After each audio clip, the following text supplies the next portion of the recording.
Olá, meu nome é Edson Primo, sou casado com Suzana há mais de 25 anos. Juntos temos 2 filhos maravilhosos, Vinícius Henrique e Pedro Henrique. A minha vida com Jesus começou quando eu era ainda um adolescente. Morava no interior de São Paulo, em Rancharia, pertinho de Presidente Prudente. Ali em Rancharia, Deus falou comigo através da pregação de uma palavra. Nesta pregação, Jesus me chamava não somente para viver uma experiência com Ele, mas também para servir a Ele como pastor.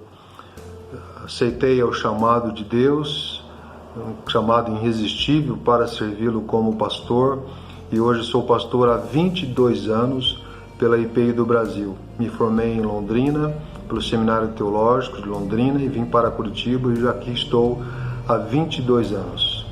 Quando soube que o Palavra de Homem iria começar os trabalhos aqui em Curitiba, através do pastor Nasser e do Murilo, pessoas muito queridas, amigas, eu decidi participar, porque entendi primeiro que esses irmãos são irmãos muito comprometidos com esse ministério de abençoar a vida de homens, e como homem eu sei que também seria muito abençoado.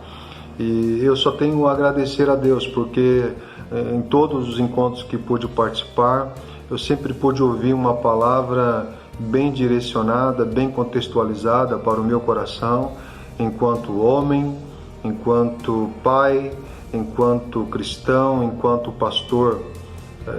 Pude sempre ver o esmero, a dedicação do pastor Nasser nas suas ministrações, sempre muito profundas, contextualizadas, um ambiente gostoso de adoração, de louvor e também de acolhimento nos encontros do Palavra de Homem.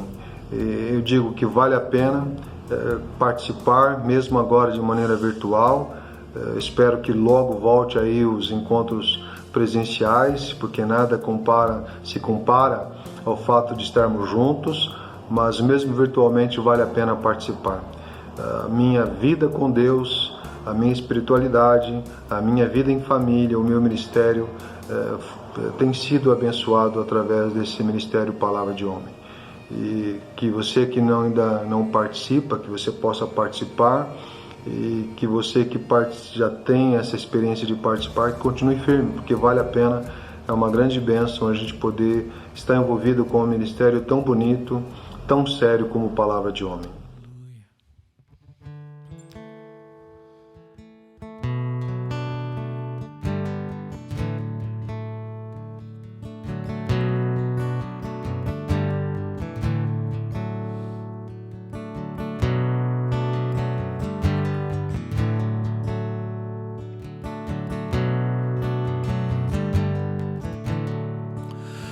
O pecado separou criatura e Criador. Parecia ser o fim, mas grande é teu amor por mim.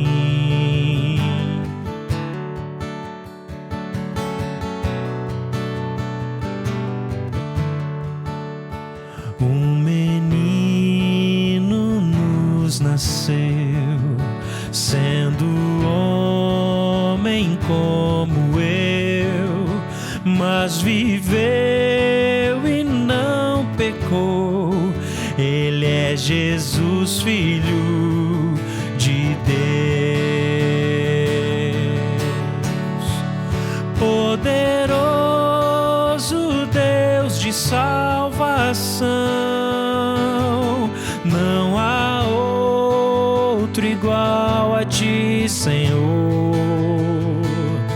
Nada se compara ao teu amor. Só o Senhor é bom e reina.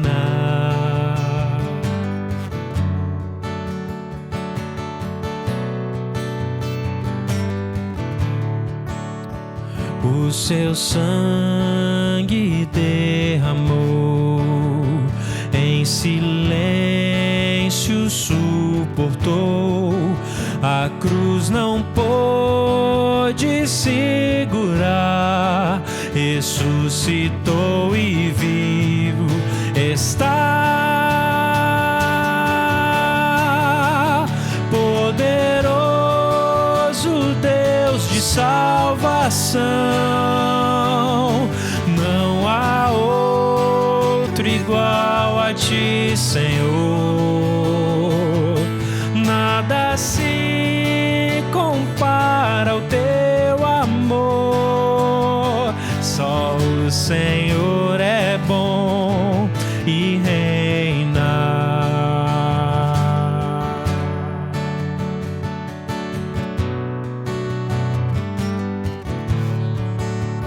Cristo em breve voltará e virá para me levar para um lugar que não tem fim, pois grande é teu amor por mim.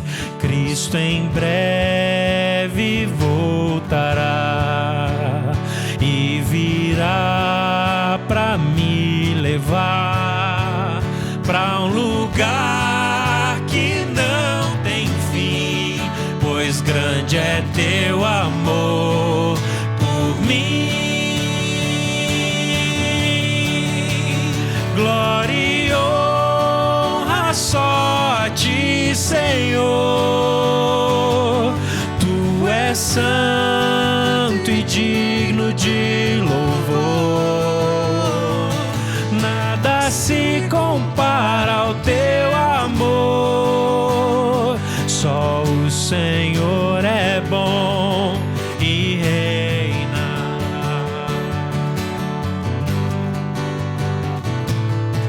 Oh, aleluia.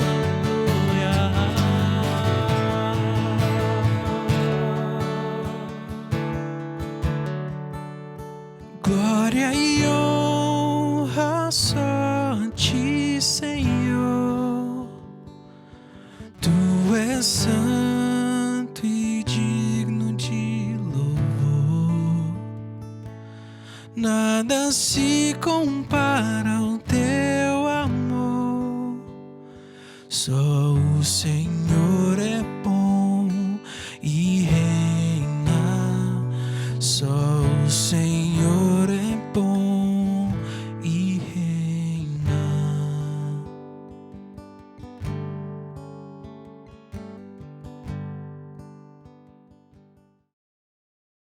O nosso tema é sobre dignidade. A palavra dignidade é uma palavra muito forte, é uma palavra com várias aplicações diferentes. Eu posso falar sobre dignidade em relação ao respeito humano, né? Por exemplo, a dignidade da pessoa humana. Você estuda isso na filosofia, você estuda isso no direito, né? A dignidade. O que o dicionário diz sobre dignidade? O dicionário fala que dignidade é um modo de proceder que transmite respeito, autoridade, honra, nobreza, a qualidade do que é nobre, elevação, grandeza moral, honestidade, honra. É muita coisa que a palavra dignidade traz para a gente. E ela é muito, muito interessante.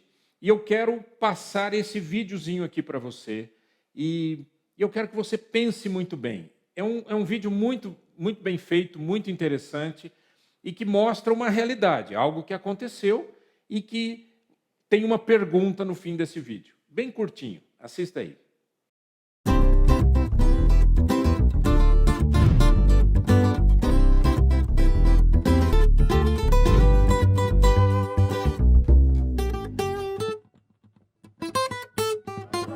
Felipe foi aprovado no vestibular para medicina. Quando chegou à faculdade no primeiro dia, os veteranos o pegaram para o trote. Ele foi amarrado a um poste, só com a roupa de baixo e alvejado com tomates. Criticados pela mídia, os veteranos disseram que essas brincadeiras são uma tradição na faculdade e que ajudam os alunos a se integrar com os colegas. Para eles, não houve exagero nenhum, nem qualquer desrespeito à dignidade de Felipe. Felipe, entretanto, se sentiu tão humilhado que desistiu da faculdade. A dignidade é um direito humano.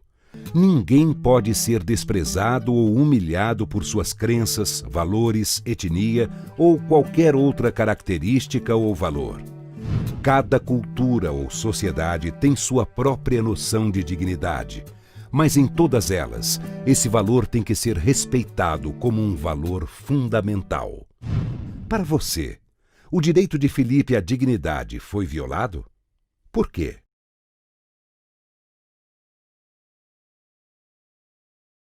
Veja que aquilo que foi visto nesse vídeo mostra para a gente uma coisa interessante, que de cara as pessoas dizem, poxa, isso daqui é indigno, ou, não, mas tem esse lado, tem aquele outro lado. Mas o que você acredita sobre dignidade? Né? Existe um pouco de reflexão sobre isso, e ao invés de eu falar, eu escolhi um videozinho, um outro vídeo agora, feito inclusive pela Gazeta do Povo, muito interessante, que vai trazer alguns conceitos, inclusive filosóficos, a respeito da palavra dignidade. Veja aí. Está na Declaração Universal dos Direitos Humanos. Todos os seres humanos nascem livres e iguais em dignidade e em direitos. O reconhecimento da dignidade inerente e dos direitos iguais e inalienáveis de todos os membros da família humana é o fundamento da liberdade, justiça e paz no mundo. Estes trechos são fundamentais para entender nosso tema de hoje, a dignidade humana.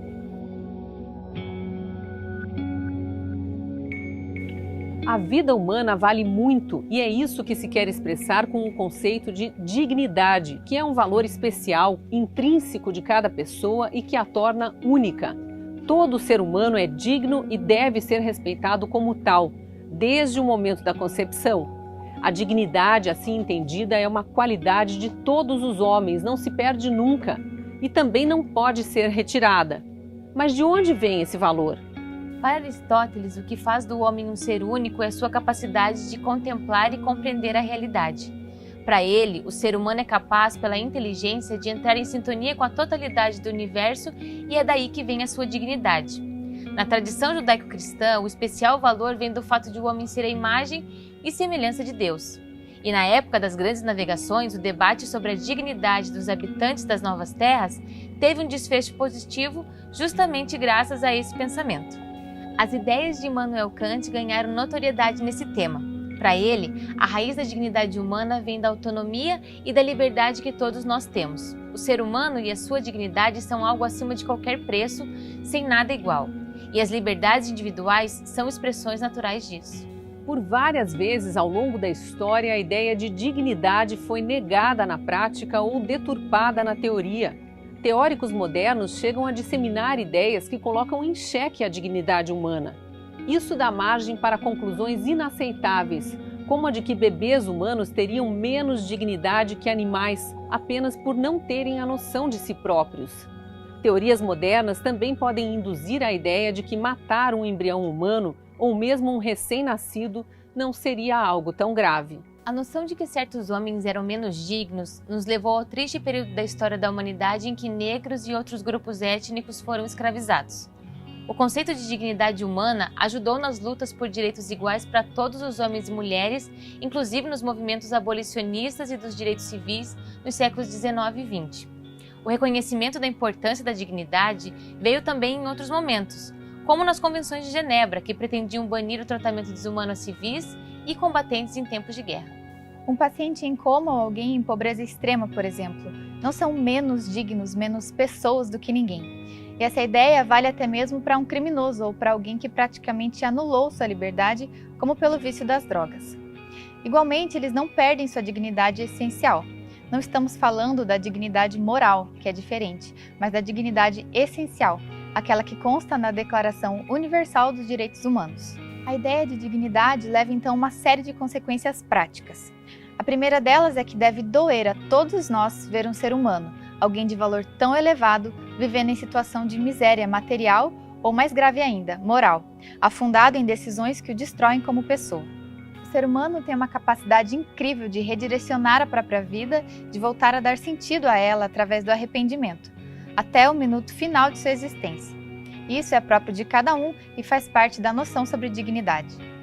Todo ser humano deveria viver em condições compatíveis com a sua dignidade e cada um de nós deveria lutar para ajudar a melhorar as condições de vida dos outros e para ajudar as pessoas a descobrirem seu próprio valor.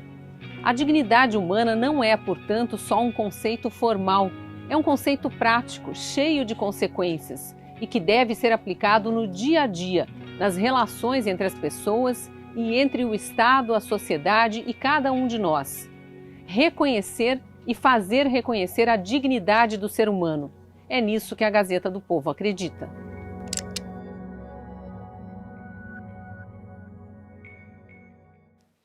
O que a Bíblia diz sobre dignidade? Como que a Bíblia trabalha isso? Há um texto na Bíblia muito interessante, que eu gosto muito, que é o texto de Filipenses, capítulo 1. E eu gosto muito por causa dessas palavras que eu vou dizer para você aqui, versos 27 a 30. Ele diz assim, o apóstolo Paulo diz assim: vivei acima de tudo por modo digno do Evangelho de Cristo. Vivei acima de tudo por modo digno do Evangelho de Cristo. Para que ou indo ver-vos ou estando ausente, ouça, no tocante a vós outros, que estáis firmes em um só espírito, como uma só alma, lutando juntos pela fé evangélica, e que em nada estáis intimidados pelos adversários, pois o que é para eles prova evidente de perdição, é para vós outros de salvação, e isto da parte de Deus. Porque vos foi concedida a graça de padecerdes por Cristo, e não somente de crerdes nele, pois tendes o mesmo combate que viste em mim, e ainda agora ouvis, que é o meu. A palavra digno que é utilizada aí, no grego, é a palavra axios. É interessante a palavra axios, porque ela é utilizada, por exemplo, filosoficamente, a axiologia, por exemplo, estudo do valor. Agora, essa palavra, ela tem literalmente um significado um pouco interessante. Sabe qual é? De peso, de ser pesado. Ou seja, se você pega uma balança, sabe aquela balança de 2 braços? Se você põe aqui um determinado peso, você diz aqui, bom, esse peso é de 1 quilo, e aí eu coloco aqui o arroz para medir se eu consigo, então, ter 1 quilo, tá certo? Essa é a ideia da palavra axios. Então, quando Paulo diz assim, vivei de modo digno do Evangelho, ele está dizendo, vivei de modo a ser pesado com o Evangelho. Num prato está o Evangelho, na outra está a sua vida. Assusta um pouco pensar assim? Não. Mas é exatamente isso que Paulo está dizendo.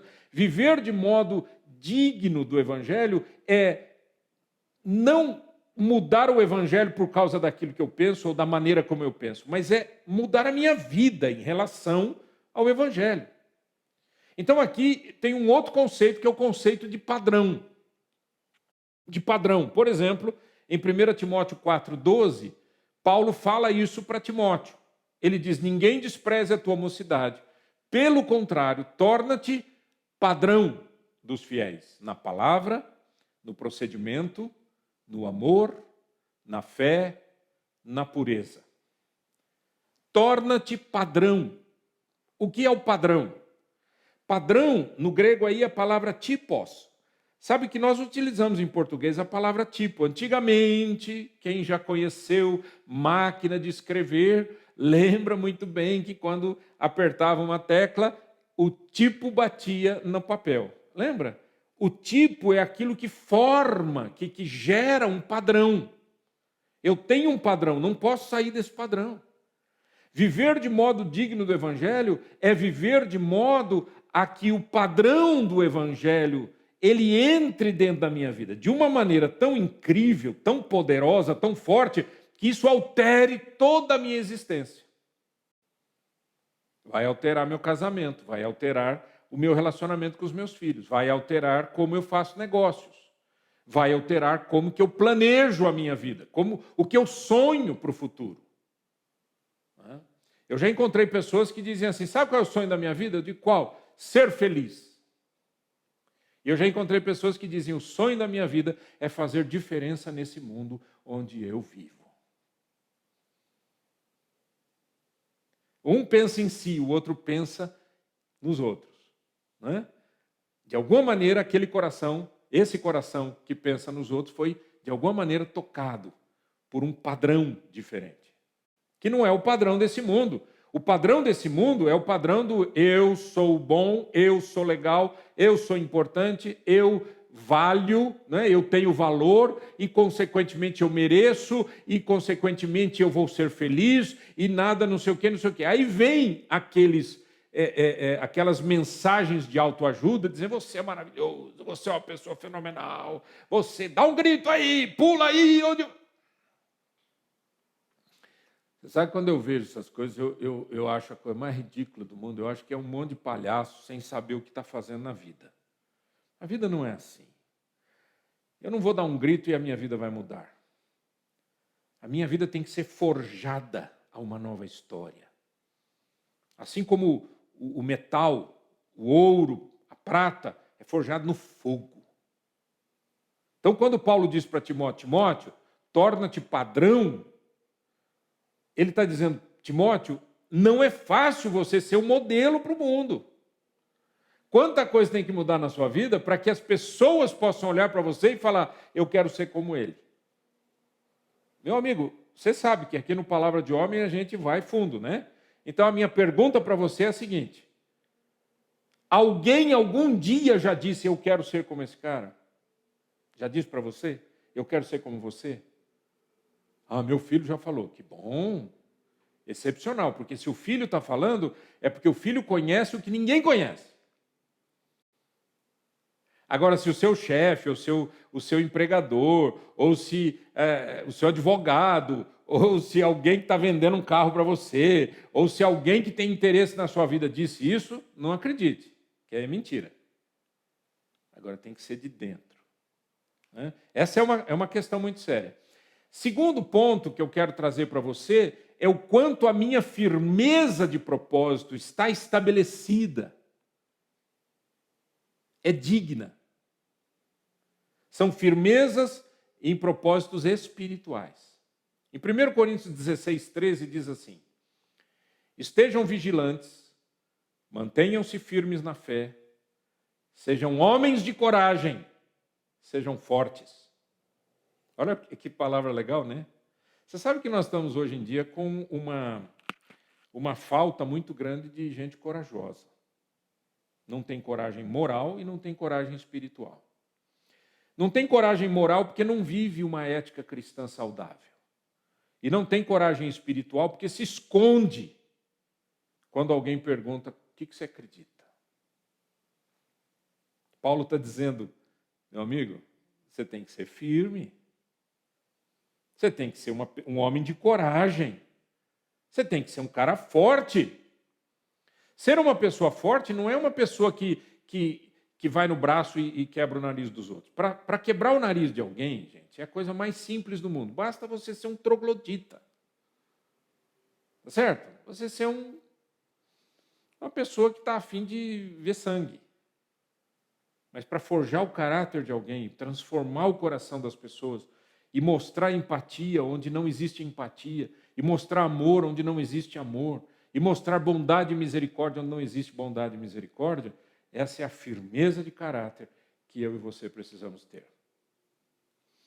Uma outra questão é a compreensão que eu preciso ter da unidade cristã.